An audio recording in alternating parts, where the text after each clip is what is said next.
Bienvenue à tous à cette édition du journal sur Canal Congo Télévision. Macky Sall et l'Union africaine pour un dénouement pacifique de la crise entre Kinshasa et Kigali. Le président sénégalais en exercice de l'Union africaine a eu un échange téléphonique dans ce sens le lundi dernier avec les chefs d'État des deux pays. Il a également encouragé Joao Lourenço de poursuivre avec les négociations dans le cadre de la CIRGL. Serge Kabungo nous en parle. Durcissement des tons entre Kinshasa et Kigali, Addis Abeba enquête pour une solution pacifique. Le président sénégalais, président en exercice de l'Union africaine, a au cours d'un échange téléphonique avec les deux chefs d'État appelé ses homologues à faire taire les armes pour une solution pacifique, question de baisser la tension qui inquiète tous les continents. Le président Macky Sall a pour ce faire encouragé le président angolais à œuvrer pour un dialogue sincère. C'est là dans le cadre de la CIRGL. Kinshasa, qui accuse Kigali d'agression, ne croit pas du tout à la sincérité des responsables politiques rwandais. Pour le gouvernement congolais, par la voix de son porte-parole, donc Patrick Mouyaya, c'est le Rwanda qui arme les M23. Il l'a répété encore hier lors du briefing. La rhétorique de Kinshasa semble trouver écho favorable au-delà des frontières africaines. La Commission des affaires étrangères du Sénat américain adhère à la thèse congolaise et demande donc de compte à Paul Kagame.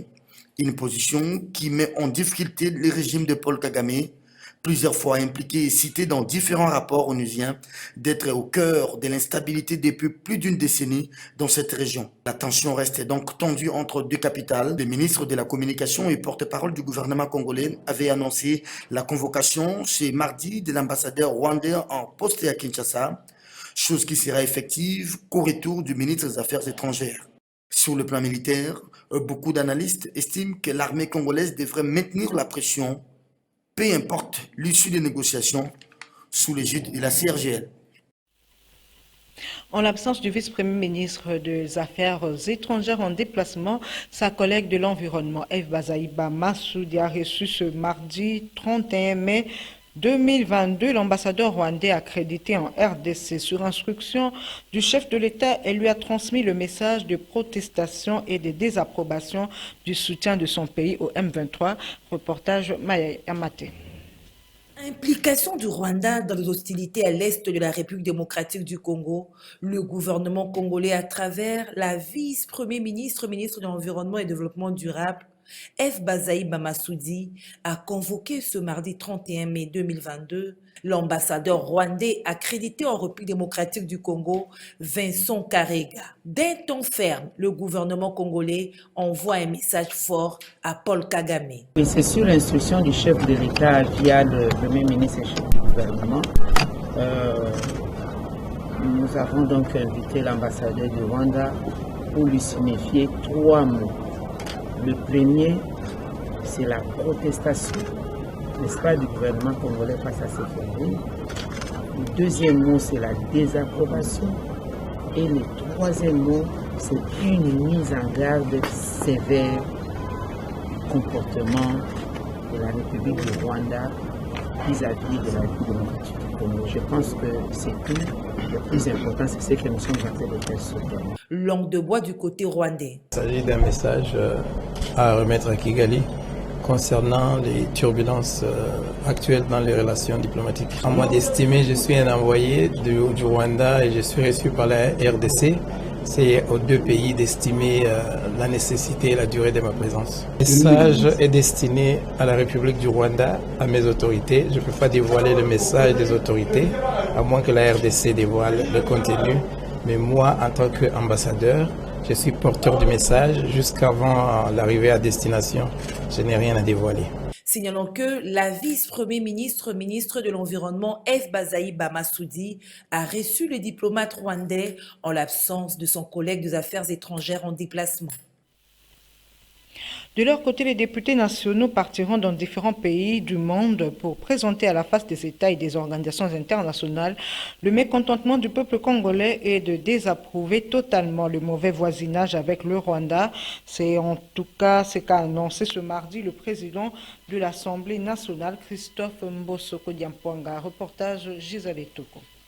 Le président de l'Assemblée nationale, Christophe Mbosoko Diapwanga, a exprimé solennellement ce mardi au cours de la plénière consacrée au vote des projets de loi de ratification des accords de paix, le soutien de la représentation nationale aux forces armées de la République démocratique du Congo, lesquelles luttent vaillamment pour défendre l'intégrité du territoire national et un soutien aux populations soumises tous les temps aux atrocités des envahisseurs rwandais. L'Assemblée nationale, a-t-il annoncé, entreprendra un périple diplomatique à travers le monde. Des députés nationaux partiront dans différents pays du monde pour présenter à la face des États et des organisations internationales le mécontentement du peuple congolais et désapprouver totalement le mauvais voisinage avec le Rwanda. L'Assemblée nationale entreprendra un périple diplomatique à travers le monde.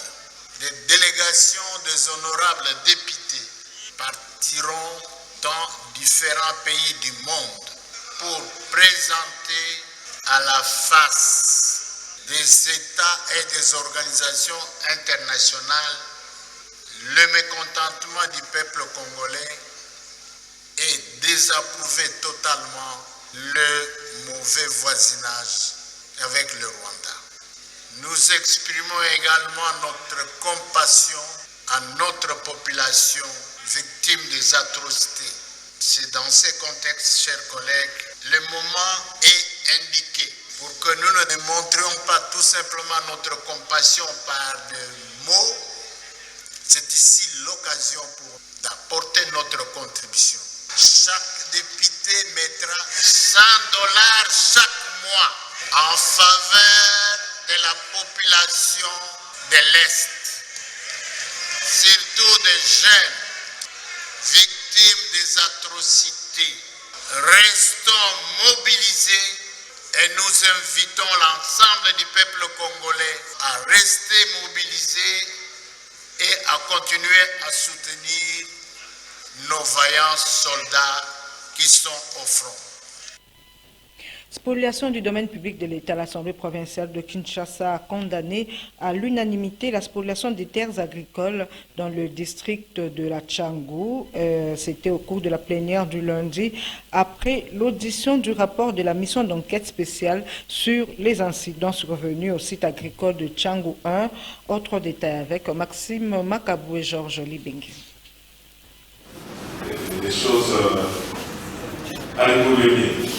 Les élus provinciaux veulent en finir avec la spoliation des sites agricoles et autres biens du domaine public de l'État dans la ville de Kinshasa. Le lundi 30 mai, il est inscrit à l'ordre du jour de l'Assemblée provinciale de Kinshasa l'audition et l'adoption du rapport de la commission d'enquête parlementaire sur les incidents survenus au site agricole Tchangou 1 dans la commune de Massina. Par des dénonciations de maraîchers exploitant le site agricole Tchangou 1 situé dans la commune de Massina, ce maraîcher font état d'un conflit de leadership entre des comités de gestion concernant la désignation d'un président pour diriger les sites agricoles sus-rappelés.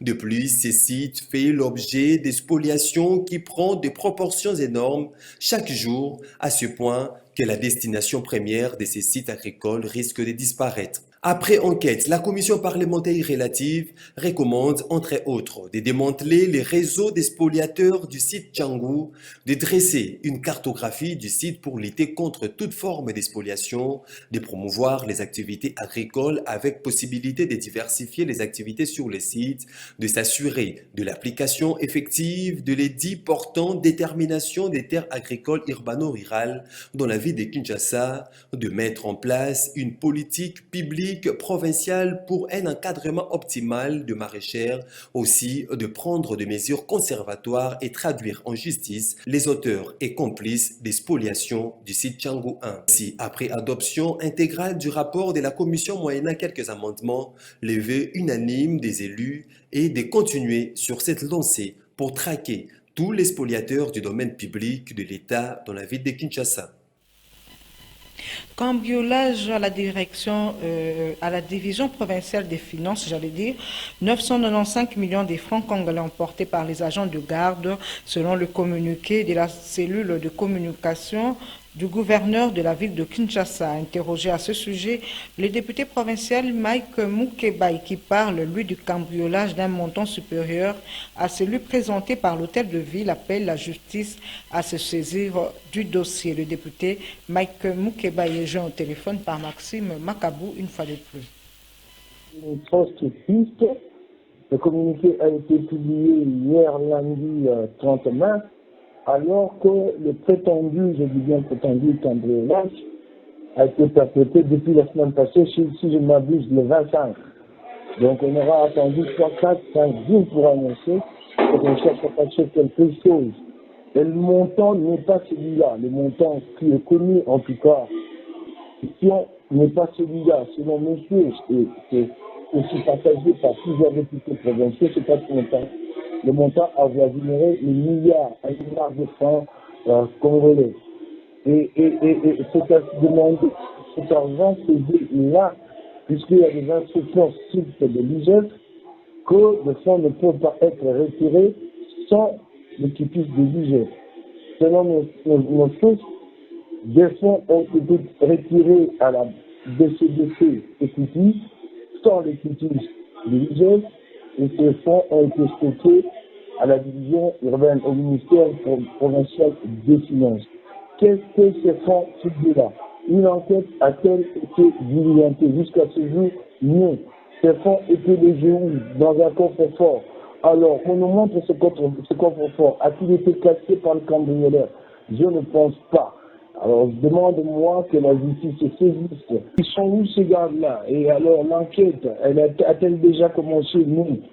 Alors, c'est pourquoi nous insistons que la justice se saisisse de la question et qu'elle remonte jusqu'au retrait de ces fonds à la banque. Nous aimerions bien voir comment ce cambriolage a été perpétré. Ces fonds étaient logés où? Oui, c'est cela. Donc, il nous faut une enquête indépendante, une enquête de la justice pour établir les responsabilités. On continue à insister que le montant n'est pas celui-là. Et ce qui est curieux, c'est que ces fonds ont été cambriolés à 2-3 jours de la grande manifestation, si je peux le dire ainsi, du parti ACP, Alliance des Congolais progressistes du gouvernement Anthony Ngobila. Et vous savez que, en fait, la motivation à cette manifestation a été autre que carré politique. Il y a eu d'autres moyens qui ont été utilisés pour appâter les Chinois pour qu'ils viennent à cette manifestation. Processus électoral en RDC, 73 participants prennent part à la formation des préposés à la collecte des données cartographiques à Kinshasa. Et c'est le président de la centrale électorale, Denis Kadima, qui a lancé cette opération le lundi 30 mai à l'IMCA. Sachez que l'actualisation des cartographies opérationnelles permettra à la CENI d'avoir une idée claire sur les sites de vote et des centres d'inscription. Nadine Tchotchigombo signe ce reportage. À la Commission électorale nationale indépendante, l'heure et à la formation des préposés à la collecte des données cartographiques.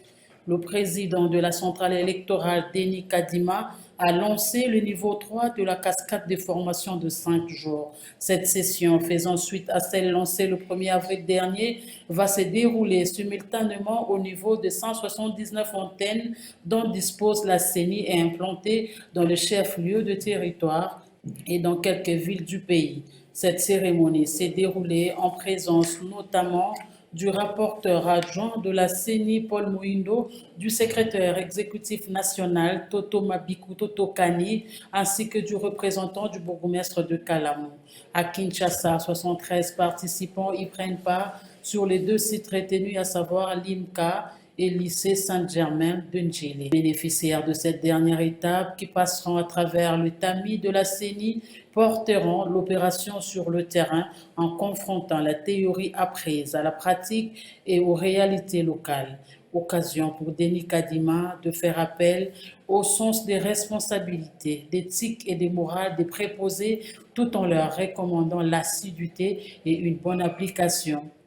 L'actualisation de cartographie opérationnelle permettra à la CENI d'avoir une idée claire, notamment sur l'implantation des sites de vote et des centres d'inscription pour l'opération suivante de la révision du fichier électoral. je fais appel à votre sens de responsabilité, d'éthique et de morale. Vous êtes ou vous serez très bientôt des agents de la CENI. Ne vous laissez pas influencer par les acteurs sociaux, par les leaders politiques que vous allez rencontrer sur le terrain. Vous devez vous laisser guider seulement par les connaissances qui vous seront transmises ici, les connaissances que vous allez acquérir ici. Soyez réguliers, suivez les cours. Ceux qui ont négligé nous ont impressionnés parce qu'ils ont eu 0%. Donc, on peut avoir 0. Ça serait un très mauvais souvenir. Épargnez-vous ce type de défi. Célébration ce 31 mai de la journée mondiale sans tabac sous le thème « Le tabac, une menace pour notre environnement ». Ainsi, dans son message, la vice-ministre de la Santé publique, Véronique Kilumba, a indiqué que le gouvernement tend à appliquer et renforcer les dispositifs existants pour combattre efficacement ce qu'elle qualifie de tragédie provoquée par la consommation du tabac pour la couverture sanitaire universelle en RDC. L'extrait de son message a été choisi ici par Maxime Macabou. Chers compatriotes, la communauté universelle célèbre le 31 mai de chaque année la journée mondiale sans tabac. Le thème retenu pour cette année 2022 s'intitule « Le tabac, une menace pour notre environnement ». Le tabac a un impact considérable non seulement sur l'environnement direct en termes de culture, production, distribution des déchets, mais aussi dans la survenue des maladies non transmissibles ainsi que leur aggravation. Dans le monde, tout comme en République démocratique du Congo, notre pays, le tabagisme constitue un grand problème de santé publique. Les statistiques indiquent qu'il y a environ 1 milliard de fumeurs sur notre planète, dont près de 80% vivent dans les pays à revenus faibles ou intermédiaires. Étant donné que cette situation alourdit les conséquences de la consommation de tabac sur l'environnement et ajoute une pression inutile sur les ressources déjà limitées et les écosystèmes fragiles de notre planète. C'est particulièrement dangereux pour les pays en développement. Or, c'est là que la plus grande partie du tabac est produit, ce qui constitue une source d'appauvrissement global à la fois des familles et des pays. Chers compatriotes, selon l'OMS, le tabagisme est la première cause de mortalité évitable dans le monde. En effet, plus de 7 millions de personnes meurent à cause du tabac. Ces personnes sont constituées de consommateurs, d'anciens consommateurs et de non-fumeurs exposés à la fumée des tabacs, communément appelés fumeurs passifs. Il est regrettable de noter que la moitié des consommateurs réguliers actuels de tabac mourront demain d'une maladie liée au tabagisme. Chaque année, environ 3,5 millions d'hectares de terre sont détruits pour y cultiver du tabac. La culture du tabac contribue à la déforestation, surtout dans les mondes en développement. Le 9e sommet Africité a vécu du 17 au 21 mai 2022 au Kenya, des assises dont a pris part Maître Jean-Pierre Mulumba Betu, représentant le vice-premier ministre de l'Intérieur Daniel Asselo. Ce membre de son cabinet a axé son intervention sur le programme de développement à la base de 145 territoires. Reportage Gisèle Toko. Qui veut tout simplement dire que les territoires sont appelés à pouvoir exprimer leurs initiatives. Du 17 au 21 mai 2022, il s'est tenu à Kisumu au Kenya le 9e sommet Africité placé sous les thèmes la mise en œuvre de l'agenda 2030 de l'ONU et de l'agenda 2063 de l'Union africaine, le rôle des villes intermédiaires. Des assises dont a pris part Maître Jean-Pierre Mulumba Betu, avocat au barreau près la cour d'appel de Kinshasa-Gombe. Ce, au nom du cabinet du ministère de l'Intérieur. Ce dernier a, dans son intervention, affirmé que pour une meilleure implémentation du programme de développement à la base des 145 territoires de la RDC, le coaching territorial sera un préalable capital. Je voudrais aussi rassurer que mon pays, la République démocratique du Congo, a certes une expérience professionnelle, une expérience palpable en matière de coaching territorial. Mais il faudrait aussi souligner le fait qu'il faut d'abord qu'on se mette d'accord sur le concept. Parce que ce système qui est nouveau, qui a été institué, juste pour permettre au territoire de se développer et de pouvoir être à la base des initiatives de développement. Et le coaching territorial est venu donc pallier à cette carence de faire croire au territoire que le développement peut toujours venir d'en haut vers le bas. Je voudrais vraiment vous rassurer de cette nécessité impérieuse qu'il y a dans mon pays de pouvoir initier ces coachings territoriales. Et surtout que nous sommes au moment où nous avons un programme phare qui a été initié dans notre pays en matière de développement des 145 territoires par son Excellence, Monsieur le Président de la République. Maître Jean-Pierre Moulumba et ses 3 autres collègues du cabinet du ministère de l'Intérieur représentaient à ces assises le vice-premier ministre, ministre de l'Intérieur, Daniel Asselo. Notez que le Forum Africité est une conférence panafricaine organisée par des cités et gouvernements locaux unis d'Afrique. Ce sommet réunit les dirigeants des villes et de gouvernements locaux ainsi que leurs associations pour faire progresser la décentralisation et la gouvernance locale afin d'améliorer le niveau de vie des populations locales. Et puis le projet de loi portant modification de la loi relative à l'aviation civile en cours d'examen au Parlement, vivement rejeté par les agents et cadres de la Régie des voies aériennes, RVA. Ils ont manifesté lundi devant la primature pour dénoncer les dispositions contenues dans cette initiative qui, selon eux, si elles sont promulguées, vont brader les redevances et empiéter les compétences lui dévolues. Bonheur Nzenga était là pour le compte de CCTV Ralik.